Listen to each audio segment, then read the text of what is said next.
Good morning, good afternoon, good evening, and welcome to Futureproofing Now, Season 3, Episode 2, Corporate Innovation Archetypes, Finding Your Corporate Change Personality. And we're really excited because this is one of the original tools that we are introducing to the community for the first time. So I'd like to introduce myself. I'm Andrea Cates, and I'm Managing Director of Futureproofing NEXT, and the other co-founder and Managing Director, Sean Moffitt, Futureproofing NEXT. Sean, you want to say hello? Just to say hi, I'm looking forward to it. Two great panelists and an excellent topic. And I just started counting. This is now our 46th episode. I don't know what importance that has, but I thought I'd throw that in there, Andrea. I think 46 must be a lucky number in some culture. We will find out about that. So we'll spin the wheel and see what that means. So one of the things, speaking of 46 episodes, so Sean, why don't you take us through this season's schedule? Well, it's funny. Sometimes, as today's panel may attest, sometimes you're almost scrambling to get to your next episode. We've actually looked at what the full year looks like. You can look for every single episode that we have planned, and we'll probably throw a few new ones in what we're calling Season 3. And if you're thinking about being a panelist yourself or want us to actually take what we're talking about today and take it to your shores, we've also got access to do that in there now as well. That's all, Andrea. It's really exciting. And for people who are listening to this as a podcast, we'll just mention a couple. So we did Emerging 30 Technologies. That was a big hit. That was our first one this season. Today we're doing Archetypes and just a few more. We've got a customer zeitgeist that is always talking about the pulse of consumer mindset and customer mindset. We do a whole piece on perpetual refresh. We're really excited about the topic of how you keep these flames going within an organization. So how do you keep strategy and the future and innovation going? And we have all the way through to the end where we're doing sort of like the 12 days of Christmas at the end, the 24 days of future proofing. So we're excited about the whole season, and we're also excited about future proofing you. So Sean, you want to talk about future proofing you? Yeah, we've beyond kind of our regular day lives doing this webcast and a whole bunch of other things. I would say, Andrea, arguably the most time we've spent over the last 2 or 3 months is perfecting and minting all of the stuff that you see in our webcasts and our book and other things. And we've put it into a vessel called a 90-day training program that we're calling Futureproofing You, quite literal. And it starts March 26th. We've got a couple of events that we'll mention at the end coming up to March 26th, but we're really excited about this. And hopefully, if people are listening to this either live or recorded, this might be intriguing to you. And one of the things that we love is that Sean and I have written in Not a Book, and this is also the practitioner's perspective of how you take concepts that are applicable to business and growth and innovation and strategy and put them together and roll your sleeves up. So what we say, it's kind of like boot camp, you know, in 90 days, you get to learn all of these things by doing, and we're big learn by doing people. And the next part of our program is to introduce this newly minted tool. And we're calling it Futureproofing NEXT's Corporate Innovation Archetypes. And today's program will be about that. And what we say is that the same way that Myers Briggs is a type indicator, so that there are personality types, I happen to be an INTJ, which doesn't mean that that's the way I have to act in every single situation, but it's a way of categorizing my tendencies.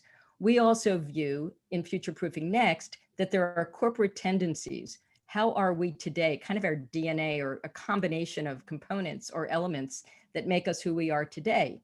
But unlike Myers Briggs, where we tend to be sort of the same for a long time, I've been INTJ for years.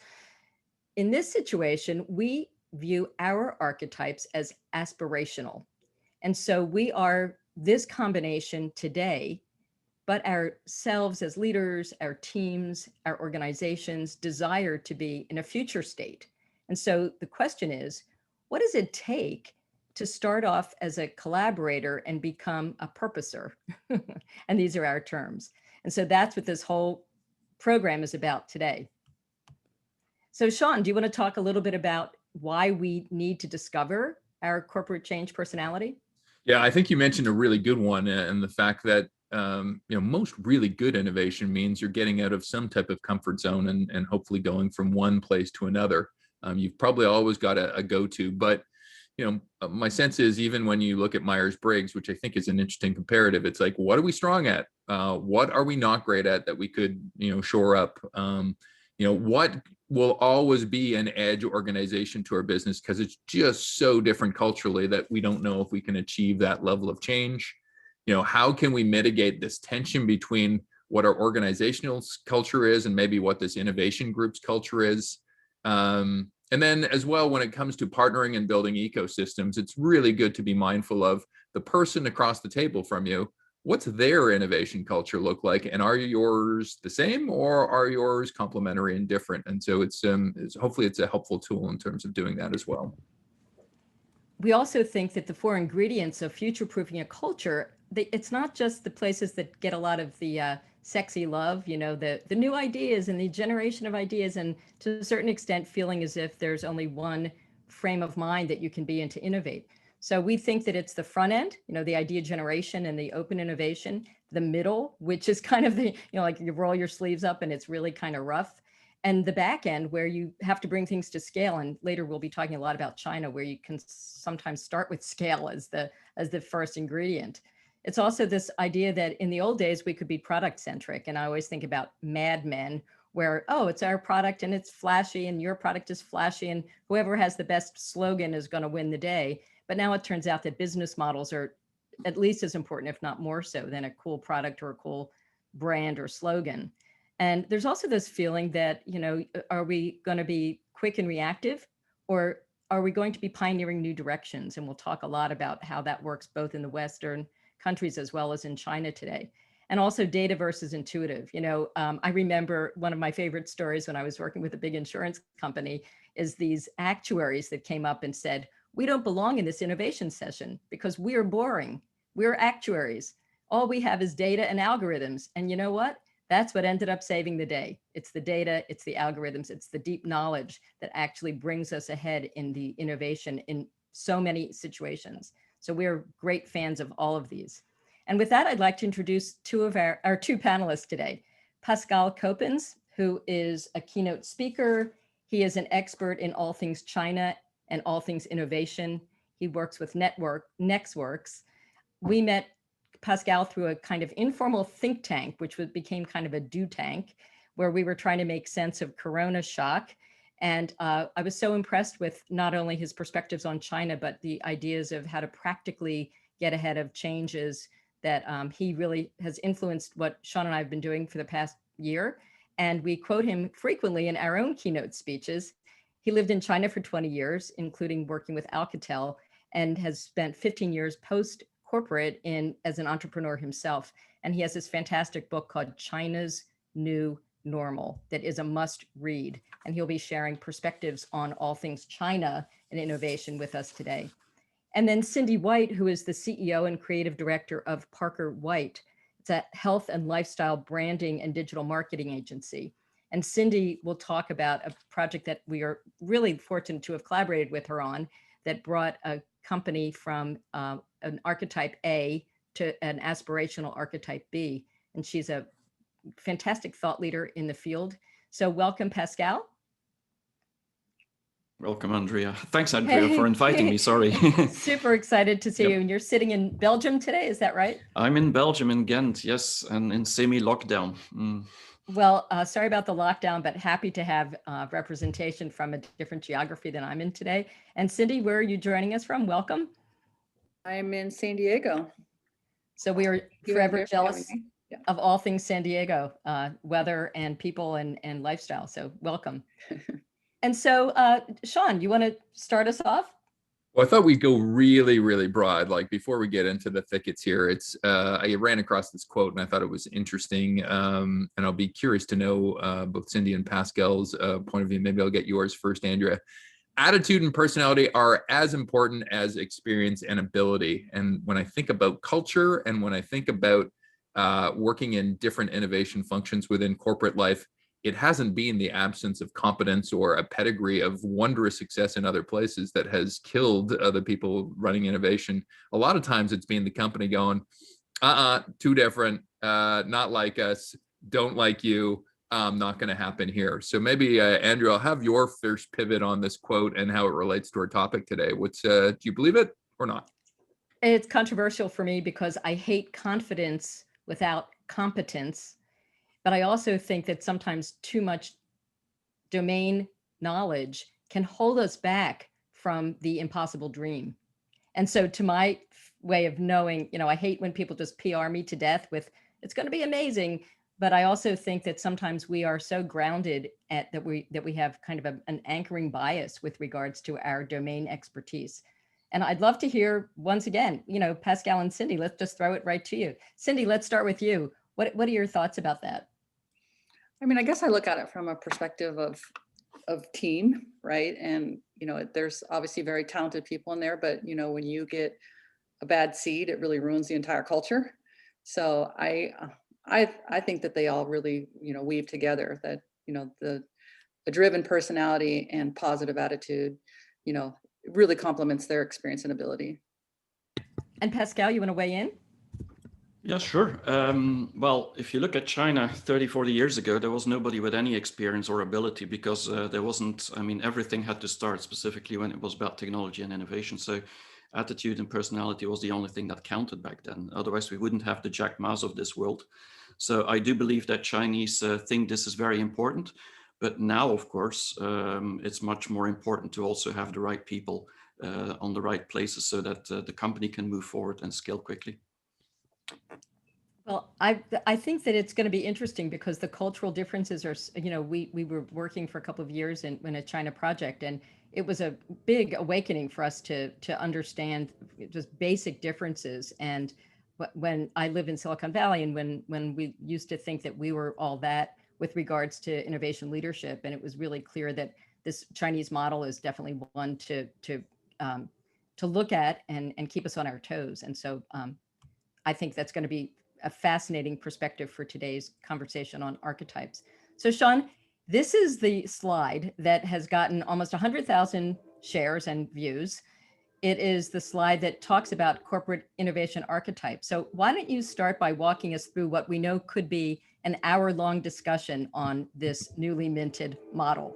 Well, first of all, and beautifully rendered by, it was funny. I love a guest that come on and go, this has to look more beautiful. And so Cindy has turned something that was a rough hewn diamond into something really polished and gem-like. So I know on some of the future slides, we'll talk about kind of the three, because we kind of had to explain a model that looks like this, even if it might be self-evident to some people.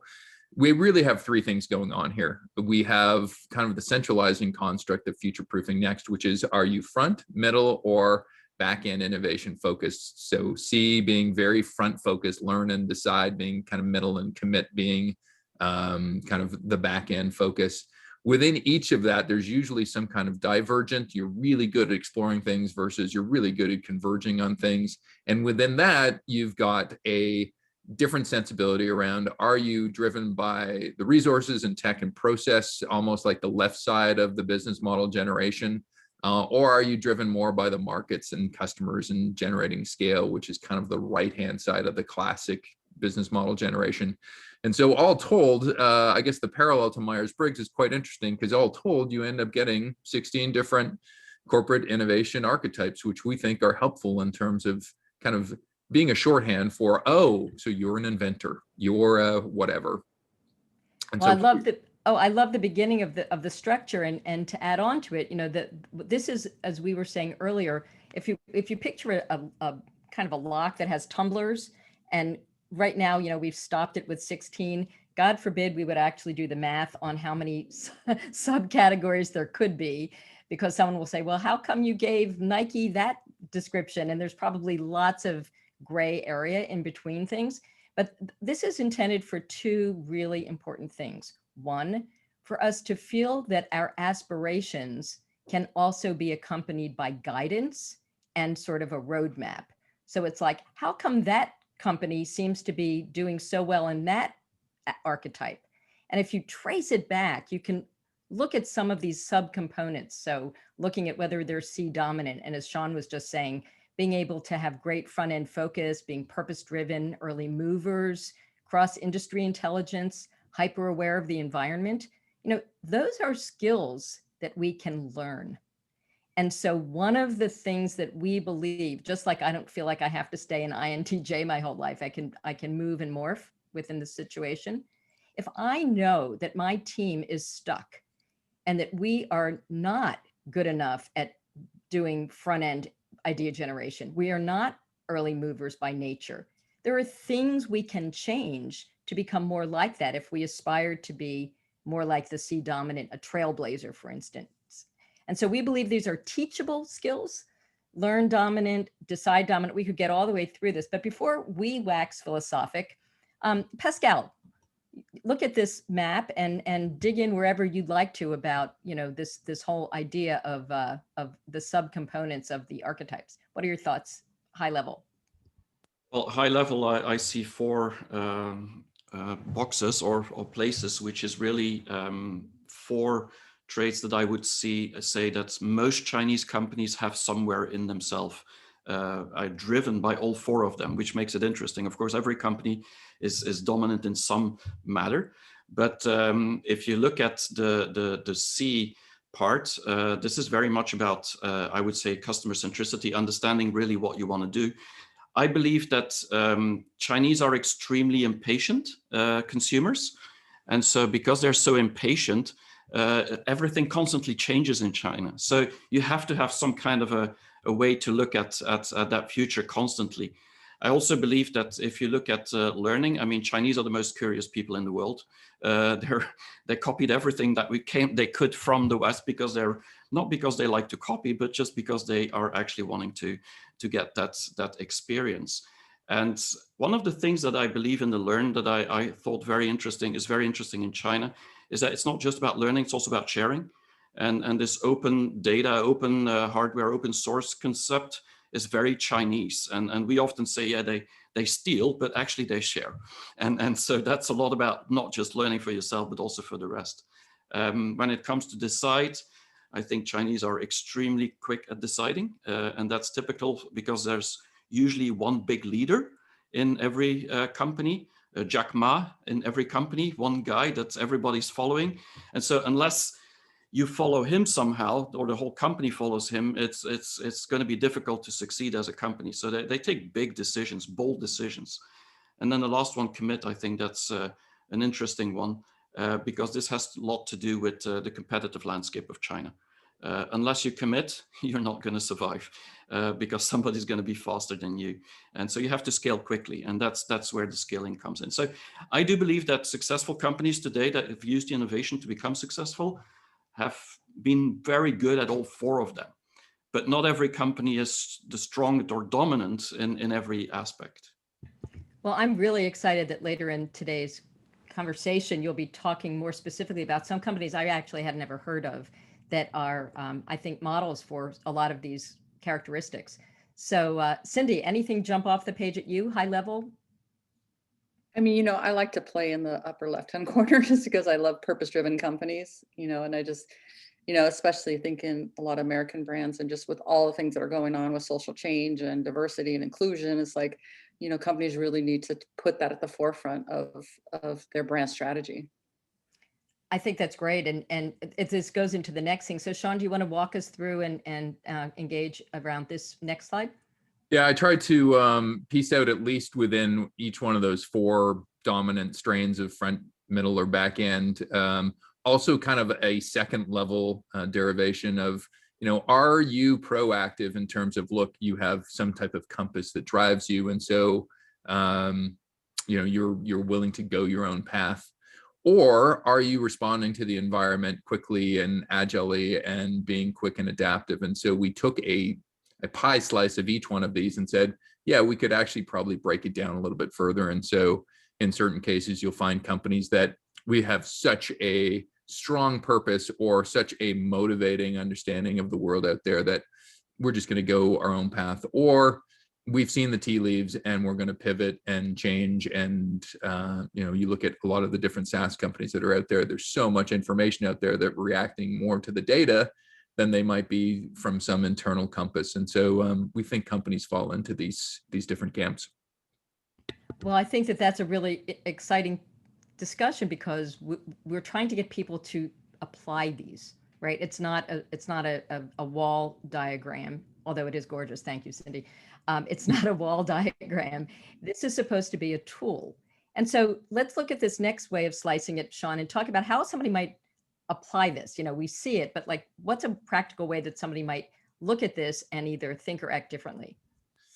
Yeah, I think, well, on this one, the being resource or market aware, I think this one's, I find this one's almost one of the easier ones to look at when you look at companies and go, ah, they totally have some engineering specialty. And so they're very understanding of the process that gets them to greatness. Or, wow, why is it Nike always just knows where the future customer is going to go? It's incredible how they're just 3 years ahead of everybody. And it's like, how do they work? And so, you know, whether it's your own company or I view this just as much a partnering tool, right? If you're trying to partner with an Amazon, it's probably very good to know what really drives Amazon's motivations and what really drives their decision making. And so, you know, I think, you know, we know that, you know, Amazon relies on a lot of data, but not exclusively on data.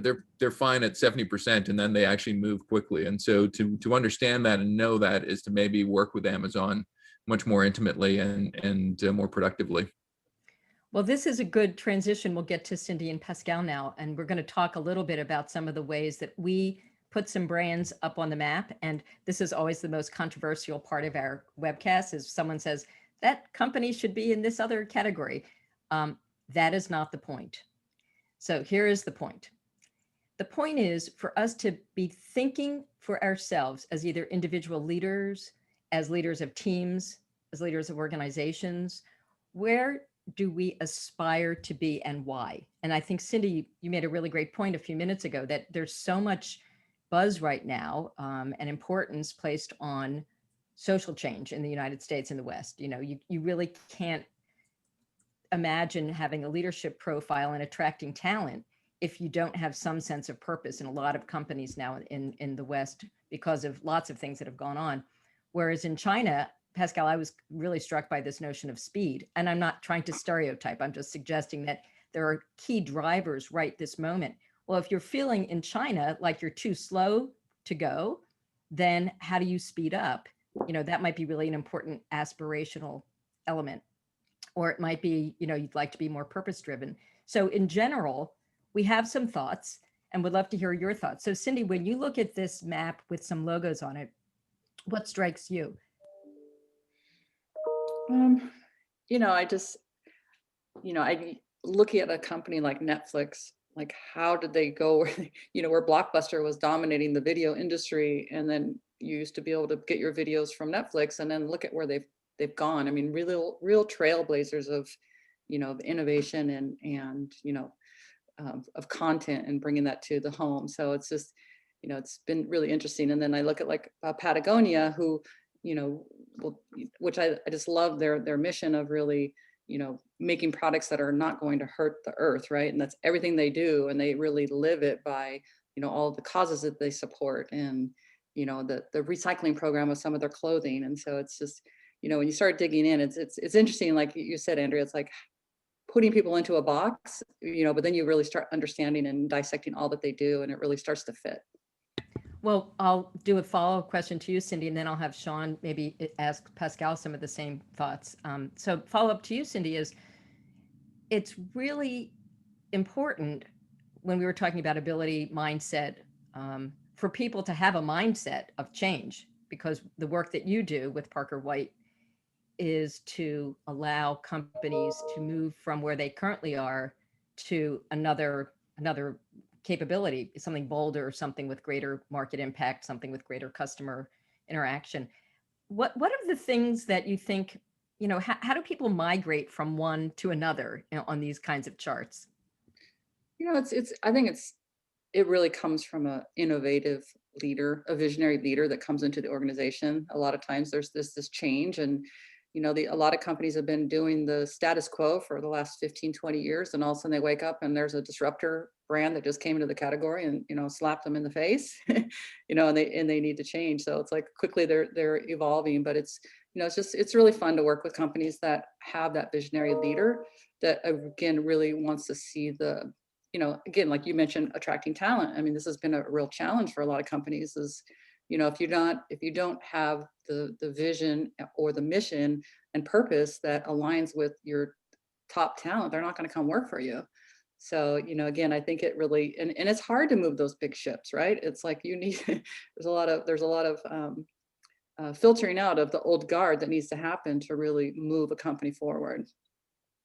I have one last question before we turn to Pascal. So COVID's happened, and that's been a forcing function for change. Some of the stuff in terms of future of work, and which we'll talk about later, some of the, as you were mentioning, talent, people working from home, that the competition globally is really different. Is there anything on this chart that makes you feel like, wow, post-COVID, there's a category that really is rising to the top in terms of importance? You talked a little bit about purposers, but I'm wondering if there's some other categories. I'll give you my thought, for instance. We see a lot of clients who are not currently thinking of a new business model, right? They have a business model that's worked for a really long time. Mm-hmm. It's not just remote work, but it's the ability to really function very, Sean has a whole way of looking at paradoxes. So locally and globally at the same time, especially in retail. So it strikes me, maybe this is just a thought, that companies might be trying to become more expansionist, have business models that are less limited, whether right. It's a retail company that's trying to have omni-channel, something like that. Yeah, I mean, for example, just in our industry, you can't go do photo shoots anymore because you can't, because of COVID. And so, a photographer friend of mine is like, he, really expanded, it's like, well, I'm going to create art and sell art. And so, it's like he's created a whole new business category while everybody's sitting at home and now, selling this amazing art, which is really along the line of social change. And so I just, being innovative and fast moving, I think he's, really, changed his whole business model. Now I can be at home and not have to travel. So. Well, Sean, I'll turn it to you and Pascal and see if you want to engage on this. Well, I was going to ask Pascal, because, if I dial back about 20 years to my kind of limited understanding of Asia and China, I would have said Chinese companies would be extraordinarily good at the commit and decide dominant type of stuff. And you even see Alibaba that we've thrown in there as our global representative tool. I know there's probably a brand, and I think we're going to go through some brands that might be replications of these ones here. I would have thought they were much more dominant on the back end. And I know you mentioned in your earlier comments about how they're pretty strong overall. Would you say over the last 20 years, there's been a crop of companies within China, because of their own customer classes and middle class rising, that have become really see and learn dominant, and less about focused on, how do we develop something that's maybe a cheaper version of something that exists elsewhere, and actually focus on something completely new and different for Asia and China? I do believe that Chinese have always been, just like you say, very decide and commit or back-end driven.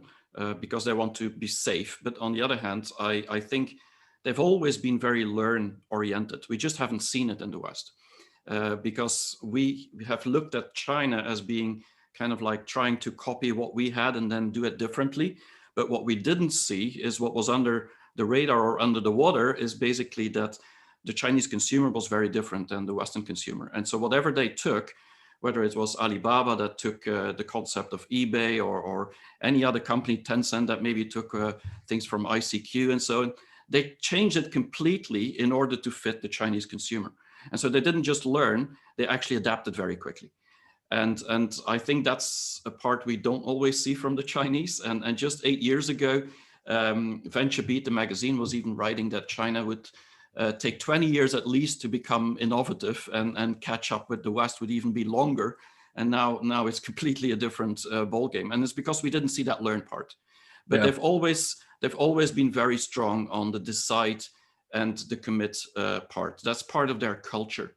Now, on the purpose part, and just to wrap up on that one, it's really interesting because I do believe that everybody wants to be driven towards purpose, most of us in the West. For China, it's been a luxury.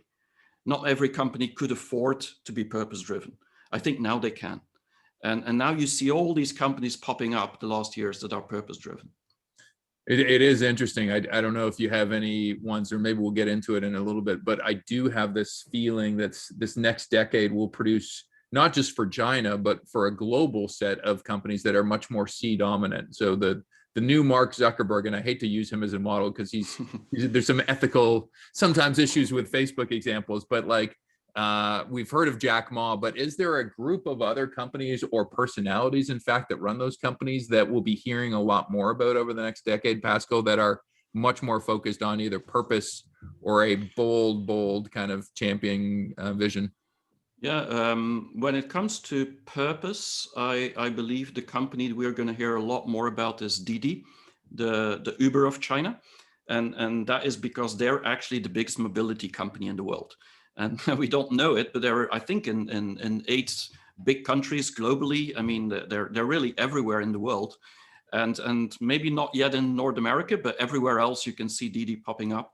And that's because they take a more holistic approach to mobility. And it's not just about car sharing, but it's also about bike sharing. It's about controlling traffic lights better. It's about everything you can imagine. They're working together with car manufacturers to design the car for the mobility of the future, and the taxis or the car sharings that people are using in China is already, some of them is actually designed by Didi and not by the car manufacturer. And they're even giving loans to people who want to be a driver because they know exactly what the profit will be, and they're earning a lot more money than in their other jobs. And this is just one company. And what's interesting about this company is that it's actually a company that is the CEO is a woman, and so it's Jane Liu, and she's one of the most I would say forward-looking women and entrepreneurs and managers in I would say executives in China, and really want to change mobility. And that's because there's a big mobility problem in China and there's a lot of pollution. So it's really driven by a cause. And so this is just one example, but I think I mean, Tencent with WeChat is definitely one of them that we don't talk enough about when it comes to purpose, but they're doing a lot of things to improve this planet and to make sure that whatever scale they have, they can use for better things. And so there's one application where if people's steps are being counted, and the more, so it's a social media app, WeChat, just like Facebook. And so the more steps you make, the more points you get, and then that gets used to plant trees and stuff like that. So it's a simple project, a simple application, but lots of people are using it. I mean, I'm talking about hundreds of millions of people. So that does create change. And so, yeah, these are some of the companies, but I could give you a long list. So we were saying that there could be probably an hour just on the Chinese version of these. And I Yes. think for now, it'd be, let's talk about a little bit, because I'm not sure that everyone in our future proofing audience is as familiar, although we're doing our Chinese book launch in June, I think. Sean, is that right? Correct. June? So, and hopefully we'll be translating the book as well so that we can hit the China market. But this was a really interesting grid that talks about some companies: Ctrip, Huawei, Alibaba, ByteDance, Geely, Lenovo, Haier, and Financial, Ping An, JD, JD.com, et cetera, et cetera. Will you give us maybe a couple of companies that we might not have heard of, so that you can explain a little bit more about their brand, the strength that they really bring, the archetype, and why that's really important for us?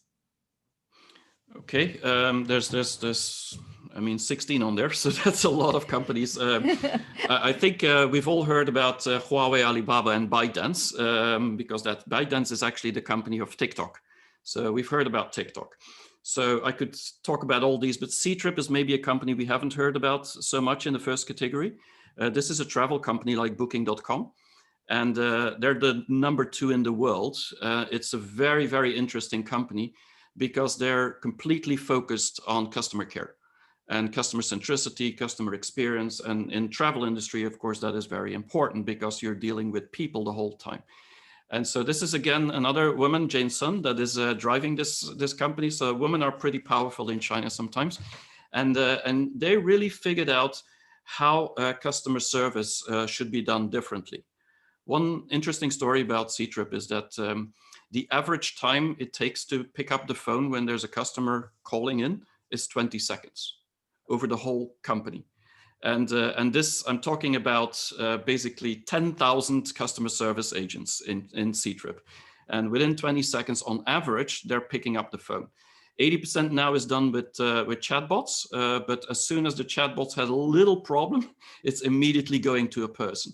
And the whole idea is, because Ctrip is like 25 years old, it's an older company in Chinese terms. This company was really using this personal connection with the people to understand what the customers needed. And that's how they've designed the products. And so the app is fantastic. It's not just an app to find, like booking.com, you can book a hotel or a plane ticket, but you can actually help people on location. So if you're booking a hotel and you arrive in Venice and the hotel is fully booked, then what do? You could call Ctrip, and then Ctrip will look at the community of all the Chinese in Venice at that point and see if anybody can help them out. That's just one idea of customer service. That's incredible. And once again, we could talk for so long. Sure. Just about, this is really important. I have a question though, and then yep. I'll turn it over to Sean and to Cindy for an American example. So one of the things that I think is important for the future proofing community is, how did they start out? So we see where they are now. Now we're saying that maybe they're an empathizer because they have such strong insight into not just the customer's needs as stated, but sort of the analytics around what that, the sentiment analysis around it perhaps. But how did they start off? Do you have any sense of that? Well, it depends when. If you look at 10, 20 years or even earlier, like Huawei or Alibaba, that's like 20 years old. Huawei is about 30 years old. These companies started out doing the hard work. And it was really sending a lot of people on the streets and selling products and basically doing all the work that we in Silicon Valley didn't want to do very often. Basically, we wanted to do software because that scaled. Chinese went into hardware. It's hard work, but it's really doing the work and taking the hours and working like crazy. And usually what they did was pretty boring. It wasn't so cool, but it was very useful. It was exactly what people needed. And for a world in transformation, doing things that are boring is actually quite interesting, because you get into the heart of people. People feel that you help them. And then afterwards, you can actually, you can scale up. So most of these companies starting a long time ago, they did some pretty boring stuff to start with. And then little by little, they had this genius idea, like JD.com is a good example, which is the biggest competitor of Alibaba. They started going online because this was an offline retail store because of SARS in 2003. And so SARS, which is like 7 years old, and we forgot about it a little bit, but now we know all about what the pandemic means, or an epidemic. And so that was their drive to say, why not do this all online? But so there has to be a trigger, and then suddenly the company changes. I love and there's that. many more examples. Super exciting. Once again, we would love just an hour on the innovation happening in China, because it's so revelatory for people who haven't spent a lot of time there. So Sean, I wonder if you and Cindy want to engage on a couple of examples as well. Maybe start with CVS. Yeah, and hey, this is even a foreign example to me as a Canadian, because we don't have CVS here in Canada. So I'm going to be about educated, I think, here, Cindy. But I know you've had some up close and intimate experience with the CVS in terms of our subject. Talk to me about both perhaps the engagement and how our wheel of 16 has played a role in what evolved from there. Yeah, I mean, Andrea had asked me, like, because we're in healthcare. I mean, that's something we're passionate about. And I just have watched CVS just grow and change, where our landscape, we have Walgreens and Rite Aid, we had CVS and Save-On Pharmacy. They were really pharmacies, right? And with a retail convenience application. And, but CVS has just changed the entire landscape and really from a sustaining collaborator to a trailblazer, where they have pretty much reinvented the retail pharmacy model. And, really their mission is, to really help people on their path to better health. So what does that mean? They were the first ones to legitimately be focused on improving health, and they stopped selling tobacco in 2014. That was a big move to not sell cigarettes. And and then they looked at their landscape of, almost 10,000 locations across the United States. And like, what do we do with this real estate in a more effective way? And how do we bring healthcare to people in their neighborhoods? And so they were the first to open up the minute clinics. And I just went to, my CVS down the street the other day, and they've totally transformed the entire center of the store into a minute clinic. To where before it was like you were like shoved off into a little corner, where now it really is the presence when you walk in. So, and I think, to your point, Andrea, about COVID, is that is, and telemedicine and telehealth has just exploded with COVID. A lot of brands that we've worked with, they just hadn't been able to get the traction because doctors weren't getting reimbursed. Now with televisits and telemedicine, people have accepted it, and they've been able to reimburse for those calls. And it's, it's what America wants. People want to not go to the doctor. So if you can just go down to this, down the street, and it's much more convenient. So, and then, again, and beyond just that, I mean, they live what they say, right? They have, they're partnering with Aetna and offering health insurance plans for lower income families and businesses. And, so I just, they really are living their purpose. And I don't know if it's there's a female Karen Lynch as a CEO who's come in, and I just love to see these women really empowering and putting heart and soul into these brands, and that's really what, resonates. And it's just, just the education and all the support that they're giving the communities is just pretty incredible. I think we may need to retitle this Female Corporate Innovation Archetype. Sounds like every single one of our best companies is that. Just before we get to the common grounds, you mentioned something interesting that I know you work with a lot of purpose-driven companies, and in fact, sometimes help them with their purpose. But it feels like when you're on that upper level, the C level of your corporate personality, it can't just stay there. Because if you don't operationalize your purpose, it may get 3 months of people coming to you, but at some point people go, where's the meat, right? And Right. so maybe that's something to be mindful of within our wheel, that just because you're so dominant in one place, and Patagonia is a great example of a purpose-driven company. Patagonia has been able to operationalize a whole bunch of things that have brought their purpose to life. So I don't know if CVS, as you were talking, it struck me that they have done the same thing. Yeah. Yeah. And I know Andrea had also thrown up common grounds, and I think from a co-working landscape, I mean, certainly we've seen a lot of differences from COVID, but I found this one to be a really captivating example of kind of having a real distinctive culture and having that parlay into a business model and an approach. You want to speak a little bit to this one as well, Cindy?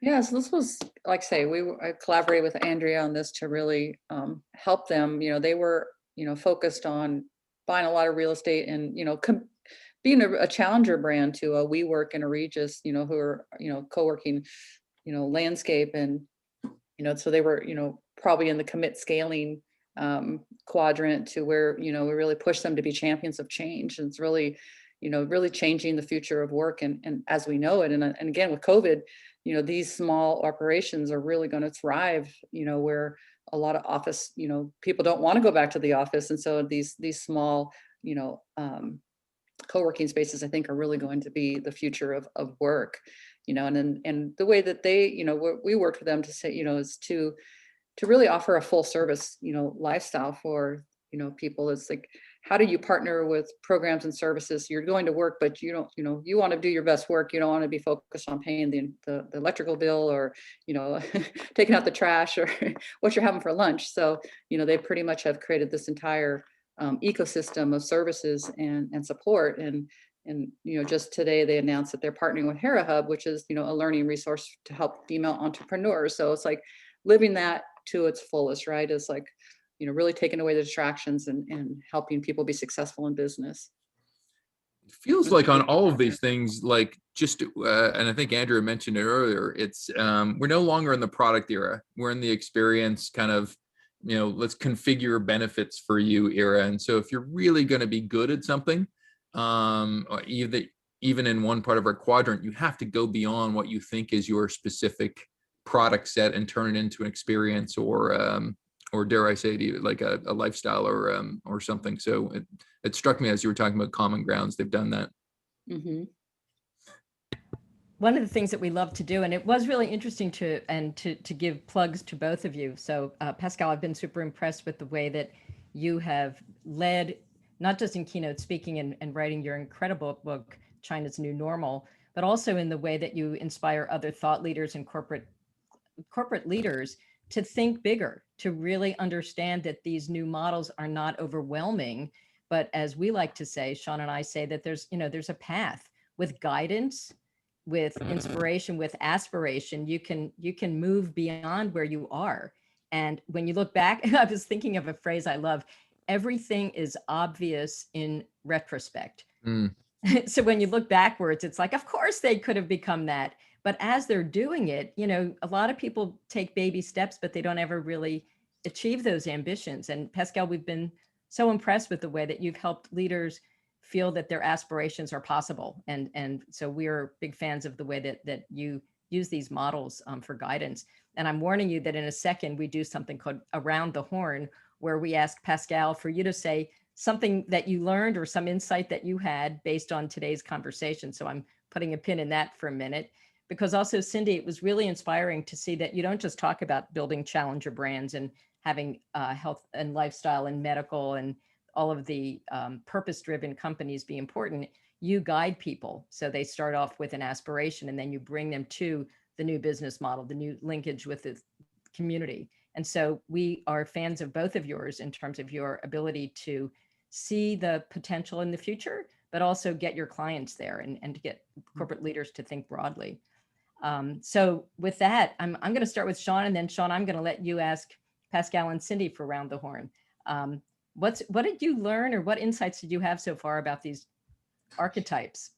Well, and two great different guests on this one too, in terms of just Pascal from the standpoint of just China seems to be this country that I just can't get enough of, and sometimes don't feel like I get enough coverage about some of their companies. And I know within a decade they'll be in North America competing alongside other brands. So it was interesting to get a revelation on some of their cultures, and from Cindy, just being able to start from a point of purpose, but actually look at how to effectively turn that across the four quadrants of our wheel was quite interesting as well. So I think it's maybe supporting kind of our approach on this culture, Andrea. And I think having been from Procter & Gamble previously, it's funny, everybody that leaves Procter & Gamble has this 3-month honeymoon effect after they leave, where it's just like, oh, so they do different business. They do business differently outside Procter & Gamble. And I find what we've talked about today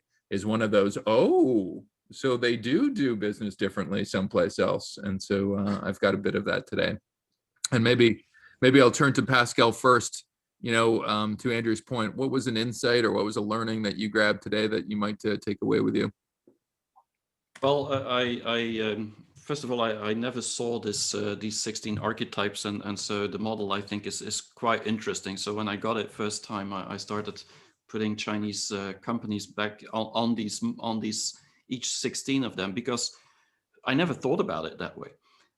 Because I don't think Chinese in general would think about it that way, but I do believe that it's extremely valuable. The challenge is that for a Chinese company, I do believe that the market is often dictating the model, or the environment is dictating the model. And so what I've learned is that we need these models to actually guide ourselves to the next level. But maybe it's also interesting, besides these models, to look at the environment that some people live in, and having these brands in the West like Nike and Apple put next to these models is actually, you can start putting yourself into that environment. So for me, I never thought about putting yourself into another environment of a company to go to the direction that you wanted to go. So I think that's very interesting. The one thing that I maybe think it could be valuable also from a Chinese perspective is to realize that most of the companies that have been successful have been started to get really successful over the past 5 to 10 years. So some of them even like 3 years. So, and they changed completely. And so for me, I think time is not an issue. We're not too late for anything.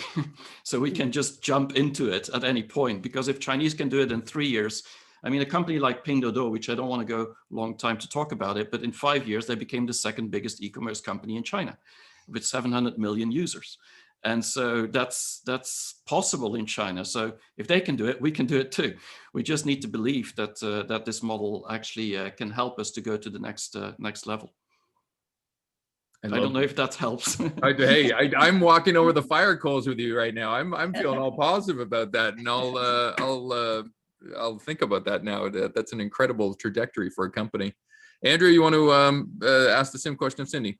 Yeah, Cindy, I always like to know what we learned from each other. So what insight or aha, you always have a ton of them, did you get from this time together? I mean, like I say, I've seen the archetypes, but it really had to dig into it and understand, like, and really start dissecting the different, companies. And, I think this is a great tool to even share with our clients, right? To let them think differently and to see that and to see the opportunities, like you're saying, because, you can't just be a purpose-led organization. You have to have a lot of the other, aspects, to keep the business moving forward and looking for innovations in the future. So, like I say, I think it's just an interesting tool to dig into, and I just want to, understand how I can really share this with our clients and help them with their aspirations and innovations moving forward. Well, that's perfect segue, because we're trying to get both you and Pascal to be champions with us, and we'll talk about that another day. But we're trying to spread this as a useful model. We're proud of it, but even more so, we think it's useful. And I had one fun takeaway, which was, for a world in transformation, doing the boring stuff can be really powerful. And I'm going to think about that a lot, because some of us think that innovation and future and strategy, it's also sexy. But at the end of the day, 750 million users is a pretty darn good concept. And it sounds like it takes a lot of blocking and tackling to go from an inception of an idea through to the full scale. So this has been incredible for me. We have three more things to talk about, but we also really want to thank Pascal and Cindy. I think that you've been really inspiring, and would love to work with you and people, that we all work with together to get them to take their aspiration and make it real. That's the whole purpose of these archetypes. So Sean, you've got 2 announcements, and then we'll go to the final slide. Yeah, it's a great pivot from Pascal's set of Chinese companies, because we are hosting the Futureproofing Awards. We'll be awarding the best that do future proofing in June. And so we're going to host 3 Tuesday, Wednesday, Thursday, and March. We'll be inviting special guests in to talk about different nominees for that process, so we can award the best in the world come June. So please come back to us next month. We are in India and South Asia, so we've been doing this, I guess, COVID-driven tour of both our book and other initiatives. And next month, strangely on St. Patrick's Day, being an Irish Canadian, I'm not too sure. There's an interesting fusion of Irish Canadian with India, South Asia, but it's going to be good regardless. And so if you know people there, or if you are there yourself, certainly we're going to go deep in terms of some of the concepts we have in our book, like the one we're sharing with you today. And I'll close this out with Future-Proofing You. This is going to sound a little bit like a shameless commercial. It is. There have been 3 things we'd love you to do. One is in the chat. We heard from Pascal and from Cindy what they learned, and Sean and I always learn a ton. We would love it if right now you would stop for a second and write in chat some aha that you got, because we are always trying, just like Pascal and Cindy were saying, to be customer centric and to really understand our community. So that's something we would love for you to do. Just chat in whatever you learned, some insight, some aha. We love spending time with the community, and your insights have been wonderful. You encouraged us to spread the word, and so we took your advice, and we are excited about future-proofing you. The tools that we learned and talked about today, and the concept of the archetype, and thank you to Pascal and Cindy. We helped mint it with some work that we've done with Cindy. We helped refine it with some of the thinking that we've had with Pascal over the past few months and understanding the applicability. But this is one of the tools that we're going to introduce in Future-Proofing You. It's an online opportunity that starts March 26th. We would love for you, if you're a leader, if you're someone who has been using business model canvases and you need the next arrow in your quiver, you've been doing design thinking and you really want to learn how to add to it to commercialize, if you're trying to develop a purpose-driven company, you don't know how to do it, we would love for you as an individual. We have people who are bringing a team, and we have discounts for people who are doing teams. And we also have people who are trying to change an organization. So, you know, a small company or a division that's trying to go from point A to point B. So it's 4 half days. The first one is March 26th, half days 1, 2, 3, and 4. In between, you get all of the tools, including this archetype tool, and we walk you through it. And then the third week, we do coaching. And so it's like an Ask Me Anything session where you get to work with Sean and me and Chen Yang Xu, who is working with us as part of our faculty. So we're premiering it. We would love for you to be part of it. And we're not even shy about the fact that that was a commercial, because we're super excited and would love to meet you and have more of a chance to really interact and roll our sleeves up together. So any last words, Sean or Cindy or Pascal? No? Sean? I just want to thank you for inviting me. It was a lot of fun. It was great, Cindy. It was really, I mean, there was so much to think about. Pascal, same thing. Yeah, I want to thank you, and hope one day to go to San Francisco or anywhere and basically share some of the ideas from China. I think there's a lot of cool stuff. Yeah, I see a lot of collaborative workshops in our futures, for sure. So lots of clients that would love to think this way. So Sean, you want to sign us off? All right. Once again, I'm emboldened by just the sharing of voices that is our webcast. So I look forward to seeing all of you next month. And to be brief and curt, but complimentary, we'll be seeing you in the future. Bye now. Goodbye.